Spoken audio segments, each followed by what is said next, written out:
Welcome back, everyone. We're diving into ExxonMobil today, trying to figure out if it's a good investment. We've got all the official documents, their financials, presentations, all that investor stuff. The real deal. Exactly. But don't worry, we're cutting through all the jargon so you can actually understand what it all means for your own portfolio. That's right.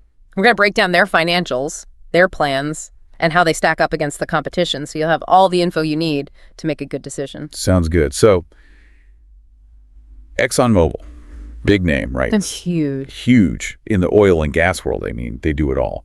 Pulling oil and gas out of the ground, refining it, producing chemicals, even getting into things like carbon capture and biofuels. And that's really important. ExxonMobil's very careful about how they talk about their business. They focus on what they call advantaged assets, meaning specific projects and regions that they think will give them the best returns, even when the energy market's all over the place. So it's not just about owning oil and gas reserves. It's about having the right stuff in the right places so they can handle the ups and downs. And as investors, that's what we want to see. Stability and potential for good returns. Yeah, they're going all in on places like the Permian Basin, Guyana, Brazil. And their LNG projects, that's liquefied natural gas, by the way. They think those assets are going to be their bread and butter in the future. All right, so that's a quick look at who ExxonMobil is and what they're focused on. But let's get into the nitty-gritty. How are their financials actually looking these days? Okay, so their third quarter earnings for 2024 came in at $8.6 billion. That's a little lower than the $9.1 billion they made in the same period last year. Okay, so down a bit, but still a massive amount of money. What's causing that dip? A few things. Refining margins were a bit tighter, and they had higher depreciation costs. Basically, the cost of their equipment wearing down over time. But we got to look at this in the context of their overall strategy and some big moves they've made. You're talking about that mega deal with Pioneer Natural Resources back in May. That's right, the Pioneer acquisition. Yeah, it was huge news. Definitely a big one. $63 billion in stock, plus taking on $5 billion in debt to buy Pioneer. Yeah, they got a ton of prime oil land in the Midland Basin, over 850,000 acres, and added a whopping 2 billion barrels of oil reserves to their books. Some people thought they overpaid, but it seems like it's working out for them. Didn't Pioneer contribute a nice chunk to their earnings already? They did. Pioneer's been doing really well since they brought them in. Just in the third quarter, it added $615 million to ExxonMobil's net income. And for the year so far, it's over $1 billion. So yeah, early signs are good that the acquisition's paying off. Interesting. So a little dip in earnings, but a massive acquisition that's already adding to their bottom line. Yeah. Okay, let's talk cash flow. That's the lifeblood of any company, right? Absolutely. And ExxonMobil is a cash flow machine. We're talking $42.8 billion in cash flow from operations in just the first 9 months of this year. Wow. And ExxonMobil actually tells investors to look at cash flow from both operations A&D asset sales to get the whole picture. That brings the total to a massive $44.5 billion. So what are they doing with all that cash? Good question. They're investing in their future and giving back to shareholders. $17.5 billion went into capital expenditures. That means new projects, upgrades, basically keeping everything running smoothly. And they've spent $13.8 billion buying back their own stock, which helps boost the share price for investors like you. Okay, so they're reinvesting in the business and taking care of their shareholders. What else? Dividends. They've paid out $12.3 billion in dividends this year so far. And they've used $1.3 billion to pay down some of that debt from the Pioneer deal. Got it. Investing, dividends, and managing their debt. Sounds like they've got a pretty solid financial base. What about their balance sheet overall? How healthy are they? Really healthy.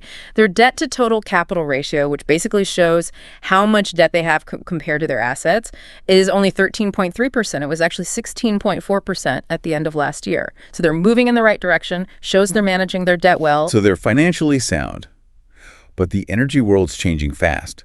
What's their long-term plan? How are they adapting to this new landscape? That's what we'll be getting into after the break. Stick with us. We'll be right back to break down ExxonMobil's strategic plans and see how they're preparing for the future. See you in a minute. All right, we're back. Before the break, we were digging into ExxonMobil's financial strength. Now let's shift gears a bit and look at their long-term strategy. The energy world is changing like crazy. Renewables, climate change, all that. So how's ExxonMobil handling all these challenges? Yeah, that's the big question, right? For anyone thinking about investing. And to really understand what they're doing, we got to go back to those advantaged assets we talked about. Right. Remember, it's not just about owning oil and gas. It's about having the right assets, the ones that'll still give you good returns, even as the world starts using cleaner energy. So, while they're putting a lot of money into those big oil and gas projects, they're also looking at ways to diversify and change with the times. What does that actually look like? Well, they've got a multi-pronged approach. First, they're trying to make their current operations as efficient as possible. They've set a goal of saving $15 billion by 2027, just by streamlining things, reducing their workforce, and getting rid of assets that don't fit their core business anymore. I see. But those cost-cutting measures, sometimes that can mean job losses, right? What are the implications of all that? Yeah, that's a good point. Saving money can boost profits, but it can also lead to job cuts. And that can obviously affect morale. It's a tough balance. So far, they've saved $11.3 billion, but it's important to see how those cuts impact things in the long run, like how well they can operate and their relationships with employees and communities. Okay, so that's streamlining their existing business. But what about investing in lower carbon solutions? Are they really serious about that, or is it just talk? That's where it gets interesting. They're making strategic investments in a few different areas. They're expanding their refining capacity to keep up with the demand for fuels, even with electric vehicles becoming more popular. And they're increasing their chemical production. Chemicals are in everything, right? Plastics, fertilizers, you name it. Right, so they're not abandoning their core businesses, but they're also looking at new opportunities. Got any specific examples of these investments? Sure. They're building a massive new hydrocracker in Rotterdam. That'll increase their refining capacity and help them produce cleaner fuels. They're also expanding their chemical complex in Corpus Christi, Texas, to meet the growing demand for chemicals. And it's not just North America. They're upgrading their Folly refinery in the UK with a new hydrofiner, and they're building a huge chemical complex in China. They're thinking globally. Wow, those are some major projects. Sounds like they're trying to stay ahead of the curve in both the traditional and the changing energy landscapes. Exactly. But the real question is, will all these investments actually make them more profitable in the long run? Can they handle the energy transition and compete with everyone else, the big players and the newcomers in renewable energy? Good questions. And that brings us to their commitment to low-carbon solutions. Are they really trying to reduce their carbon footprint? Or is it all just PR? It's complicated. They're doing more with renewable diesel, but they're also putting a lot of faith in carbon capture and storage technology. In fact, they just bought Denbury, the company that owns the biggest CO2 pipeline network in the U.S. Carbon capture and storage. Yeah. That's capturing carbon emissions from industrial processes and storing them underground, right? That's it.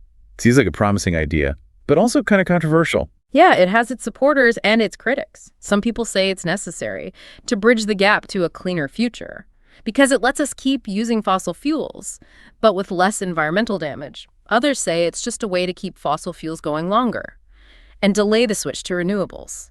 So it could be a valuable tool in the fight against climate change. But it also raises questions about how committed ExxonMobil really is to a low-carbon future.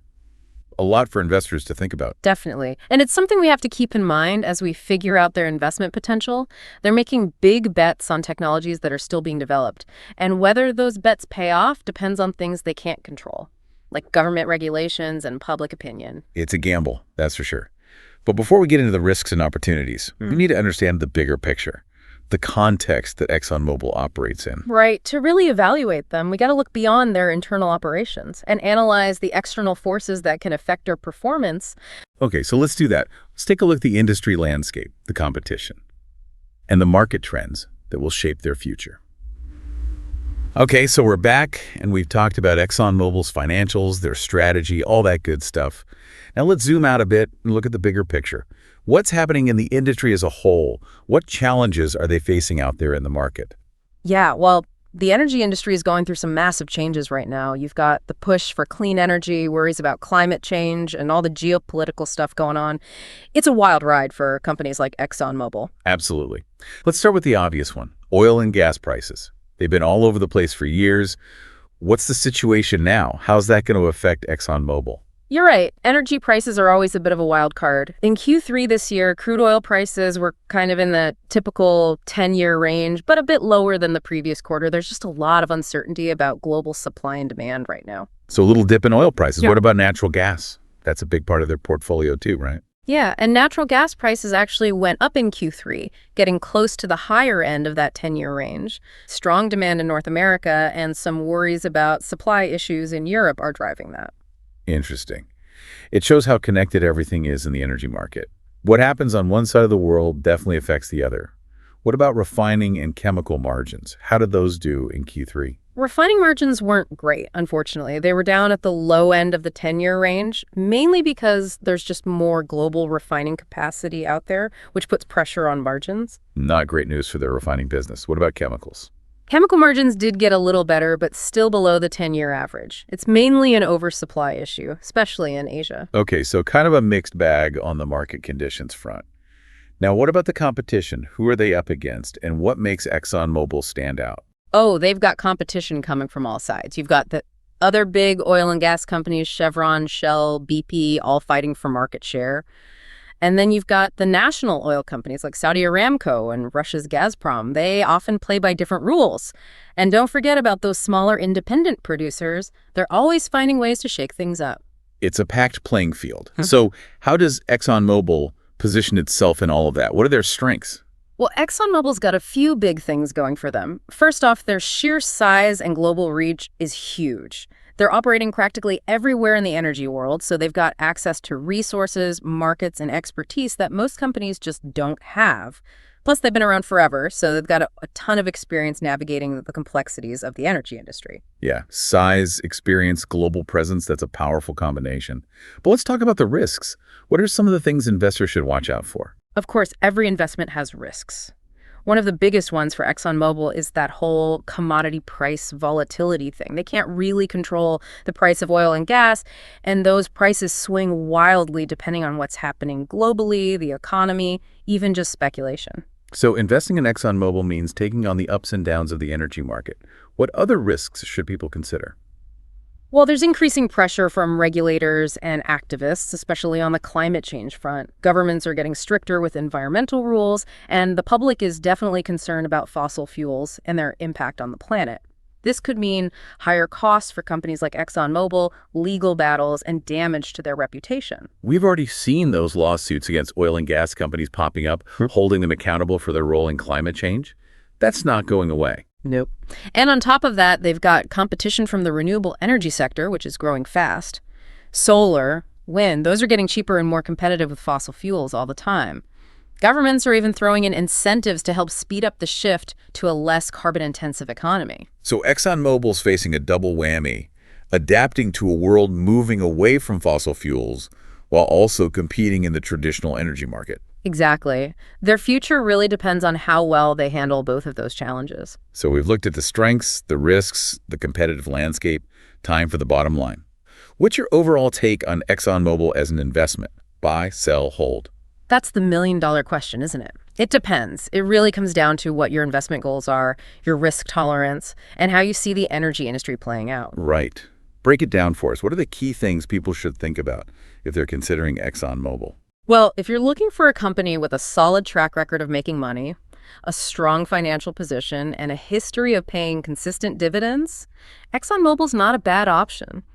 They've proven they can generate cash even when things are tough, and they're focused on giving back to their shareholders. But, and this is a big but, you got to be okay with the fact that energy markets are volatile, oil and gas prices are unpredictable, and that's probably not going to change anytime soon. And you have to factor in those regulatory and legal risks around climate change, plus the competition from renewables. So a potential opportunity for investors who are willing to take on some risk and who believe ExxonMobil can navigate these shifts in the energy landscape. That's it. It's not a buy it and forget it kind of stock. You need to weigh the potential rewards against the risks. Well, we've definitely given our listeners a lot to think about today. Any final thoughts for them as they mull over whether to add ExxonMobil to their portfolios? I'd say do your own research. Look at their financials. Read what the analysts are saying. Pay attention to their strategic moves, especially those investments in lower carbon tech. And think about how those investments fit with your own values and investment approach. Great advice. Gather the information, weigh the pros and cons, and make an informed decision. That's what it's all about. Thanks for joining us today for this deep dive into ExxonMobil. Hopefully you found it helpful. It's been great sharing my thoughts with you all. Don't forget, the energy industry is always changing, so keep learning and stay informed. Happy investing, everyone!